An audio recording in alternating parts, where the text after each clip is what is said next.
നമ്മൾ വീണ്ടും കുവൈറ്റ് ദുരന്ത വാർത്തകളിലേക്ക് വരുമ്പോൾ കുവൈറ്റിലെ ദുരന്തം നടന്ന ഫ്ളാറ്റിൽ താമസിച്ചിരുന്ന ചാവക്കാട് സ്വദേശി ബിനോയെ കാണാനില്ല എന്നതാണ് ബന്ധുക്കളുടെ പരാതി. ചാവക്കാട് തെക്കൻ പാലയൂർ സ്വദേശിയാണ് ഇദ്ദേഹം. 4 ദിവസം മുമ്പാണ് കുവൈറ്റിലേക്ക് പോയത്. ആശങ്കയുമായി കഴിയുകയാണ് കുടുംബാംഗങ്ങൾ. കാണാനാവുന്നില്ല എന്നതാണ് അവർ പറയുന്നത്. ഈ ദുരന്ത വാർത്തയുടെ പശ്ചാത്തലത്തിലാണ് അപകടത്തിൽപ്പെട്ടു, മറ്റെന്താണ് ഇവിടുത്തെ സാഹചര്യമെന്ന ഒരു ആശങ്ക കുടുംബം പങ്കുവയ്ക്കുന്നത്. രാജു ഗുരുവായൂർ നമുക്കൊപ്പം ചേരുന്നു. രാജു, എന്താണ് ഈ കുടുംബത്തിന്റെ ആശങ്ക, എന്താണ് വിശദാംശങ്ങൾ? സജിത്ത്, കുവൈറ്റിലെ ദുരന്തത്തിൽ ചാവക്കാട് സ്വദേശി ഉൾപ്പെട്ടിട്ടുണ്ട് എന്ന സംശയം ഇപ്പോൾ ബലപ്പെട്ടു വരികയാണ്. ചാവക്കാട് സ്വദേശി ബിനോയിയാണ് കാണാനില്ല എന്ന പരാതിയുമായി വീട്ടുകാർ രംഗത്തെത്തിയത്.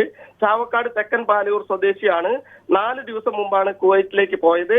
ഭാര്യയുമൊത്ത് തെക്കൻ പാലയൂരിലാണ് ഇവർ താമസിക്കുന്നത്.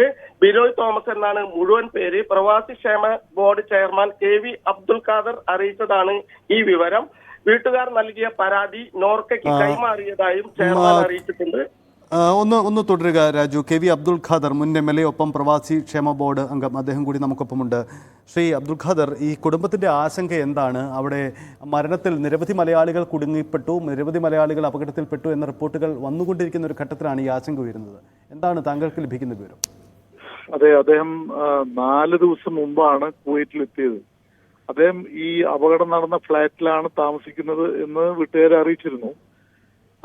ഈ അപകട ദിവസം പുലർച്ചെ 2 മണിവരെ ഇദ്ദേഹം ഓൺലൈനിൽ ഉണ്ടായതായിട്ട് പറയുന്നുണ്ട്.